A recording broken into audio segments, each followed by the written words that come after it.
Afsar, welcome back. Thank you for having me again.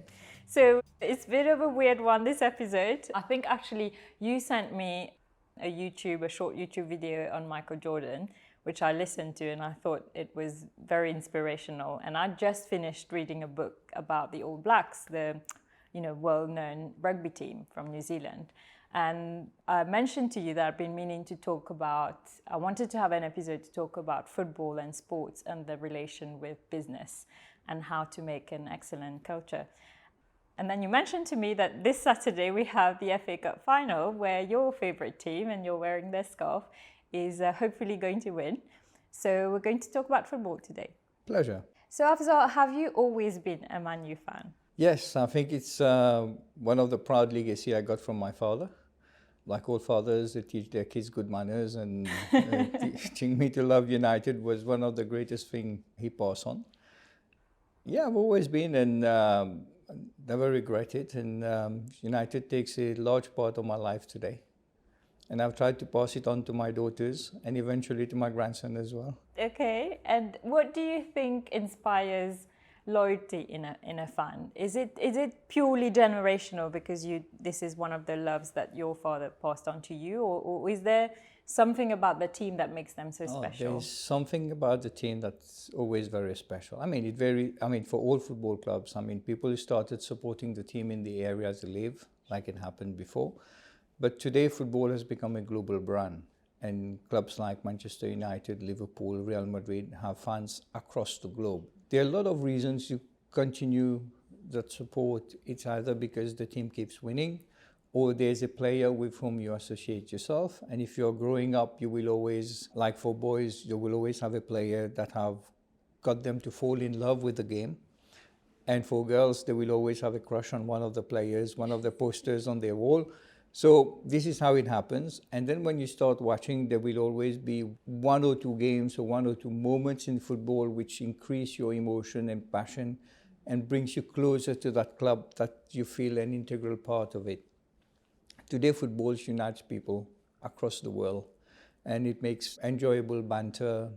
Some people are more passionate than others, but it's a great sport. But today, it's not even a sport. I keep saying, if you think football is a sport, then you're in the wrong avenue.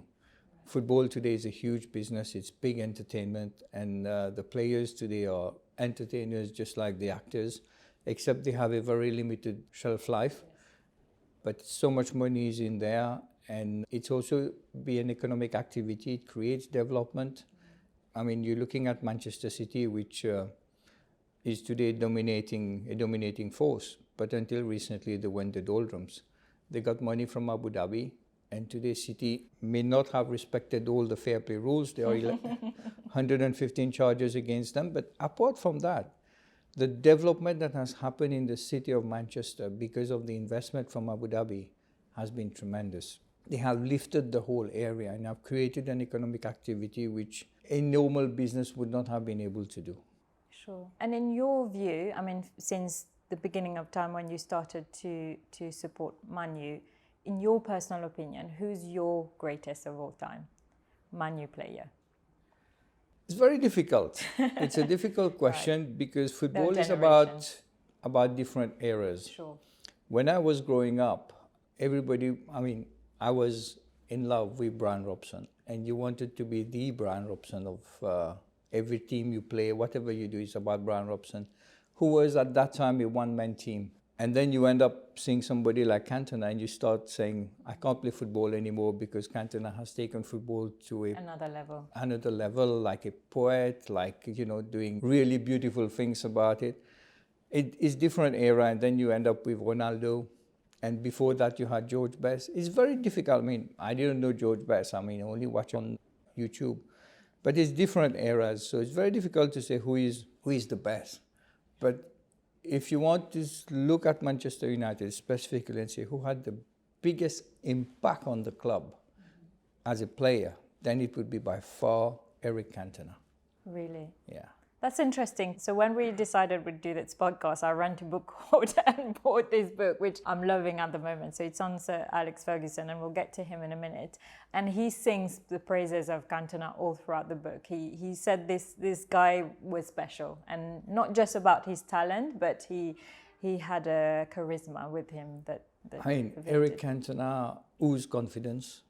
Eric Cantona not only took United to new heights. I mean, the first title after 26 years was down to Eric Cantona.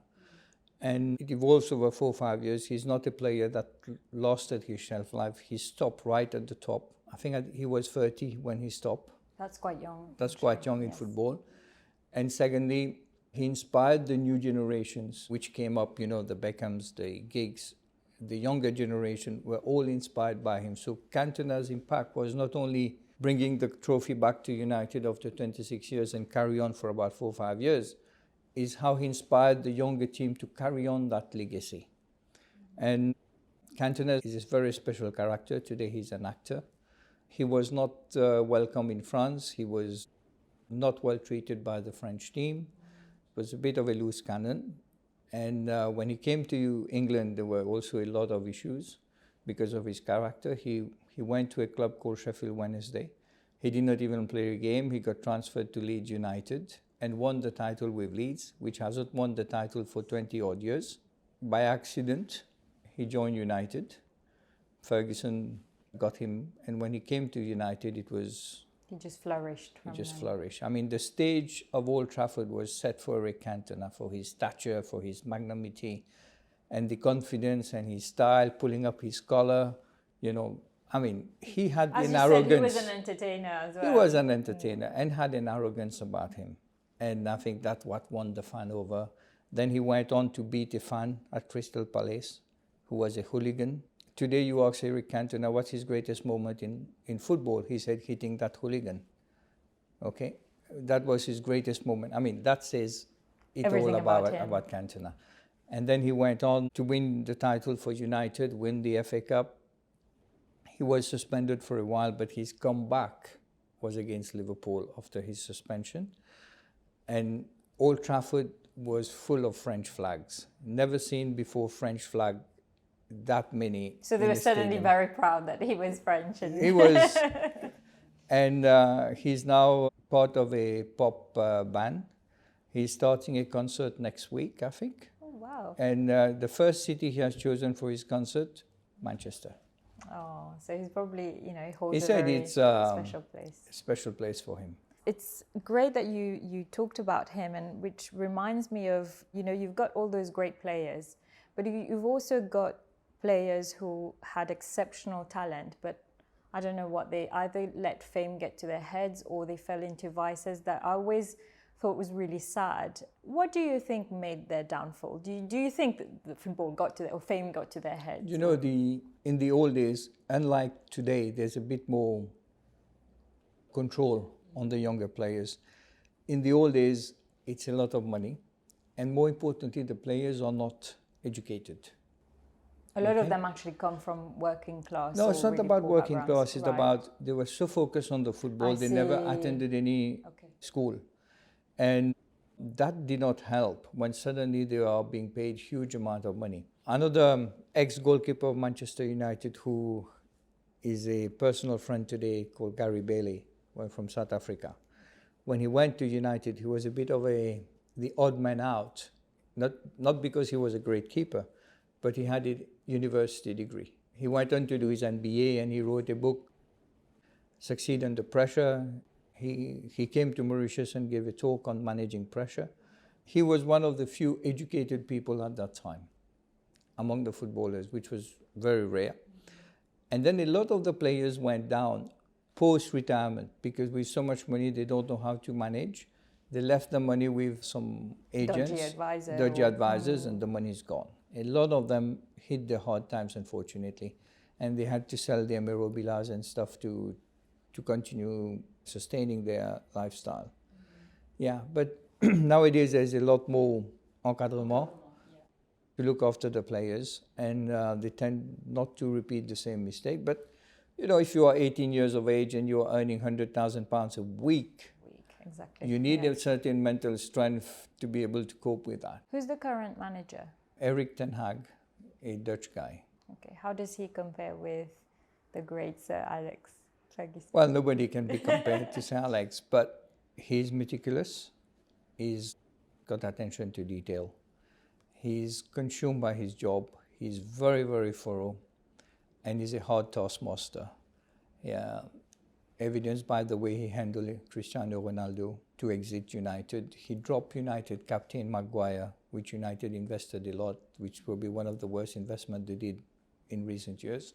He dropped him, and he's also brought in some new players the way he wants United to play.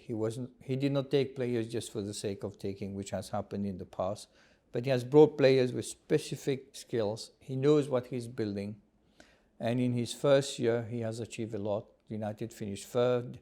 They won the League Cup. We are now in the final of the FA Cup, so it's not bad for a rebuilding first season. And I suggest you listen to his speech on Saturday. Okay. After the match against Fulham, which was the end of the Premier League. Last Saturday. Saturday. It's on YouTube. Okay. And it was like a political leader arousing his supporters. That speech, I've heard him giving press conference, but that speech was right up there with any political leader, bringing back the supporters, like, there's one game to go. It's not over yet. And we count on every one of your support to get over the line on Saturday, and everyone will have to push. That speech was at par with any of Ferguson's. Okay, I will listen to it actually. And coming back to Sir Alex Ferguson, I think, he's, for all his faults, I think he was known to be very strict, very tough taskmaster. But I think he's probably up there with one of the great leaders, not only in football, in general. And I think that he can teach, and he has taught a lot I think he goes into one of the Ivy League schools to hold lectures on business.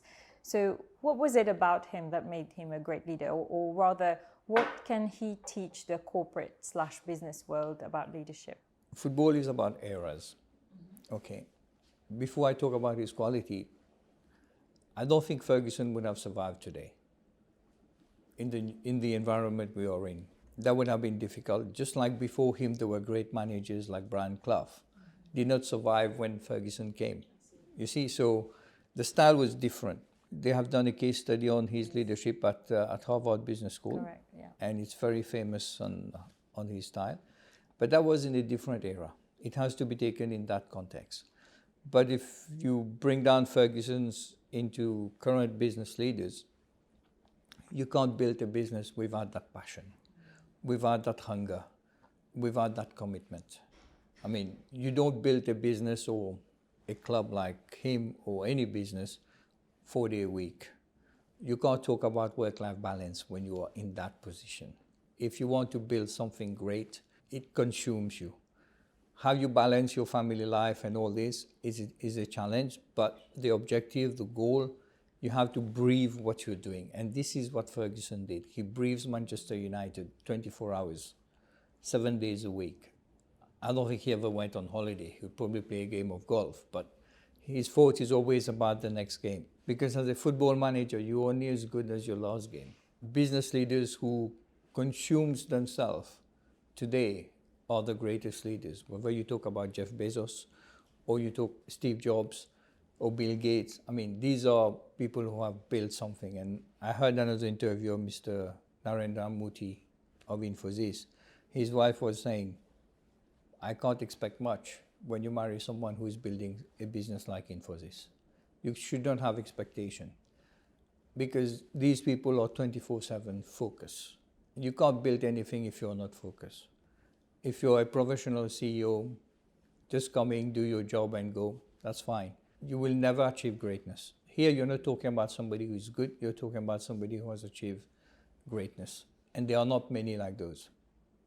So you're saying that to achieve greatness, because we all only have 24 hours in a day. I'm reading this book at the moment that says that we will all have an average of 4,000 weeks in our lifetime, which seems tiny. Are you saying that necessarily another area of your life will suffer, like your personal life? I'm not saying it's tougher, you need to manage it. You see, if you want to be run-of-the-mill type, that's fine. If you want to achieve greatness, that job consumes you 24/7. And you think it's the same for the players as well, the players who have achieved greatness? Yes. You see, there's no... I mean, if you listen to somebody like Roy Keane, this guy said there's no time for anything else. During that phase of your playing career, which is short, you got to focus. Okay, you will have your break between the interseason, but your focus is on winning the next game. So to bring back the question to the sort of the corporate world in which we evolved, what do you have to say about the emphasis, and people talk about work-life balance and, you know, the need to balance it all? Or you're saying that, you know, if you're on your way to building a great company, it will be hard to achieve the ideal balance because the focus has to be... Exactly. At least for a period of time. At least for a period of time, the focus has to be on 24/7. You don't achieve or build greatness 9 to 4, because then you will never have that passion, that force to pull the team. Because when you look at Ferguson, he did not only build a team, he built 3 teams over the years, okay? And he had all these supporters around the globe aligning behind United, because you need everybody to believe in him to continue buying your T-shirts, buying your merchandise, keep getting the broadcasting. But the guy has to focus on what matters, which is winning on the pitch. And football is about very small margin, okay? Very, very small margin. And the biggest achievement of Ferguson's era was winning the treble in 1999. I mean, the third cup, United was down 1-0, 90 minutes. It's in the injury time, 3 minutes of injury time, they scored 2 goals. This has never been done in the history of football. Call it luck, call it whatever, but it's the small margin, it's the belief that it will happen. And this is what you need in the business world, the faith, the belief that you're going to go somewhere, and you need to build something solid. And do you think culture plays a lot into that? Because you're talking, you know, I'm sure even though they earn insane amounts of money, ultimately the players are driven by the love of the game.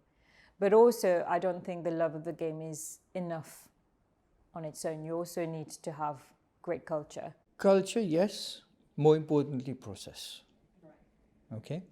Because if you look at the football teams today, you will probably have 11 players of different nationalities. And then you have the leader who has to put that together. Most of them, English is not the first language if you're looking at the Premier League. And they need to have that connection. And that can only happen on the pitch. It's not like they party every night. They have a lot of discipline of going out and staying home, what they do, what they can't do when they are professional footballers. But the challenge is, how do you put a process in place that these players know exactly where the other teammate is? That process is very important, and this is what wins the day. And it's like in any business. If you don't have process, you will never succeed. It doesn't matter how good managers you have around you, you need that process to work. And it's only the process that makes sure that there's no risk of any organization being at fault. Last week we had someone talking to us about strategy, and people often confuse the difference between strategy, vision, implementation. So where does process fall into these different buckets? Process is what puts everything together. Okay, you have your vision, you need your strategy, you know where you're heading, but day to day, it requires a process. Like, for example, to do this interview, you have been doing it for a while now. There's a clear process, okay? With the cameraman, you get me a cup of tea, what time do I come in, how do you manage the time? That's a process which probably you haven't written because you're the only one doing it. But if tomorrow somebody else would carry on from you, you would document it. And that becomes the process that needs to be in place. Otherwise, everything falls apart. That's the key. But what distinguishes then, as you said, there is small margins and there's probably an element of luck somewhere. I'm not saying it's a big element of luck. But presumably all the great teams have great processes. But Yes. what distinguishes the winner from, I mean, the one from at the top of the table from the one at You the bottom? see, the process has to evolve. If Manchester United on Saturday plays like they have been playing the last 3 games that they have won, City will finish them off by half-time. You can't play the same way. You know what is their strength and you need to adapt. And for the first time, United is going into a final, has true underdogs because nobody expects them to win, except the supporters. You need a different process to be able to take City on. You need to tweak your system. And if you go back to Ferguson himself, he had 3 different teams during his tenure. He had the first team that won the title with Cantona, they won the double. And then he had a different team when he burst into seeing the young kids, the David Beckham, the Ryan Giggs, the Neville brothers, the Scholes. These are the new, he gave the chance to in typical United tradition and culture, like you mentioned earlier, to bring in those young kids into the system. And then he brought in his third team where he took Cristiano Ronaldo as a kid and Wayne Rooney as a kid and grew with them, and that's culminated in United winning the European Cup in 2008. But what has also helped Ferguson is he has been challenged all the time. When he won the first title, there was nobody there to challenge him. Then came Arsene Wenger of Arsenal. And Wenger really pushed Ferguson to the limit because he also been winning. So Ferguson had to tweak his team. That's when he brought in new skill of players, new style of players, like with the young kids, had a bit more flair into the team with Beckham and Giggs. And then he was challenged by Jose Mourinho, who was technically, tactically far superior than Ferguson. He was not as good a man manager as Ferguson, but even till date, he's probably one of the best tacticians around. Then Ferguson changed his team with Ronaldo, Rooney, and bringing Berbatov. It's a different style of play that he adapted himself. But it's also true that United lost 2 European Cup finals to Pep Guardiola, who today manages City. United was taken to the cleaners because Ferguson's United was technically inept compared to them, because everybody is changing tactically all the time. They are improving, they are bringing new stuff. If you look at the Premier League today, most of the foreign coaches are a class above. They know how to tweak teams compared to the English trainers who have gone to a certain school, and it doesn't work anymore if you want to go up to the level of where Real Madrid is, where Barcelona has been. You know, football keeps evolving, and you can't be doing the same thing and expect different results. This has been the downfall of many football clubs over the years. It happened to Liverpool for a while until they found Klopp. They have been doing the same thing, like their history, their culture has been weighing them down. United for 26 years was relying on a certain culture, which did not bring the results. And today this keeps evolving. If you don't change, and even with corporates, if you don't change and adapt, you get left behind. You're left behind. If you think what worked 10 years ago is going to help you going for the next 5 years, you're kidding yourself. Everything is changing. So we need leaders today who can adapt and change and makes the difference. But to dominate in football, like Ferguson did, like Pep Guardiola is doing with City, like Bob Paisley did, you need very, very strong leaders. Not a great player, but you need great managers. Great manager will win you titles. So we've spoken about, great leadership, obviously talent. There has to be talent somewhere. Hard work, great processes, a bit of luck. Do you think that's the magic recipe? Is there anything else that you think makes a great football team that we've missed? Great supporters. Okay. And also a lot of money these days. A lot of money. Okay. Well, let's talk about money then, because I think it's, as you said, it's become a business. It's not just a game anymore. Whether rightly or wrongly, that's a different question. So just for the layman, how does a football team generate revenue? How are they able to afford insane amounts of money that they're paying the players? There are different streams of revenue. The easiest one, which people can easily understand, is the stadium, the capacity, the crowd. United today is the biggest one with about 75,000 people. Then you get Arsenal, Tottenham, Liverpool a little bit. But the new stadium like West Ham have got huge capacity. So that's what you pay for your ticket? That's pay for the ticket. But the tickets price vary. It's more expensive to go and watch Chelsea in central London than watch Manchester United. Sure. You know, there is all these differences. Yeah, it brings money, but then you don't only have the 38 games for Premier League. You got FA Cup, you got League Cup, all these added, plus your European Cup. That's why qualifying for Europe brings additional revenue. That's one aspect. Then you got sponsorship of the club. Before you used to have only one sponsor in front of the t-shirts. Now they have sponsors on the armband as well. Right. So you can have several sponsors. Several sponsors. Okay. You have sponsors on the training ground. You have sponsors for your training kit, which is different from the football kit. So that brings another aspect of revenue. Then there's merchandise. That's a big money spinning, especially now with online. Clubs like United and Liverpool are making a fortune. It's global. Globally. I mean, with the click of your mouse, your t-shirt is with you within a week. Yeah, that's huge. But the biggest one, and that you cannot compare to anything else, is the broadcasting. Okay, since Sky has gone into football, it has changed the Premier League. Sky made Premier League a global brand. And when you look at the games that was played on Saturday about the teams that were being relegated, or the games that were there a week before about who would get promoted, you're looking at a match which is worth £100 million. One match? Yeah, because that match will determine whether next year you're going to play in the Premier League or you're going to play in the Championship. So that game is probably worth 100 million.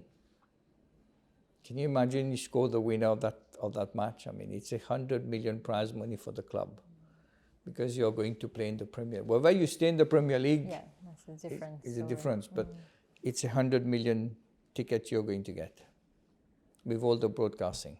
And now you have even some clubs like Real Madrid and Barcelona have moved away from broadcasting. They have created their own TV. And they broadcast their own and they sell their own rights. I think that would be the next thing happening. You already have Man Utd TV, which is interesting to watch. Okay. But they don't broadcast live games on it. Right, so commentaries, things like that. Before and after the game, right, and then okay. Highlights. Yeah. Today you get a lot of highlights on Man Utd TV. But it's going to happen that each club will have its own television. Because there's a lot of share happening with this around the world. Where does the interest in buying football club comes from? Because, you know, you mentioned Abu Dhabi investing into City. I mean, we know huge names, huge countries even, or billionaires investing into football club. Why is there this interest? Before it used to be a supporter who is passionate about his team. He has made his fortune in business. It's a bit like a CSR community. Yeah. Now this has evolved into a real business. Today you have a lot of Americans who owns United, Liverpool. They are basically PE fund. Okay. And the problem with these guys is first they leverage the acquisition, and secondly they take a lot of dividends, which does not leave much money to reinvest. And when you reinvest, not only about buying players, it's about having the right infrastructure, the right stadium. So there's a bit of challenge. And then you have people trying to buy a bit of credibility.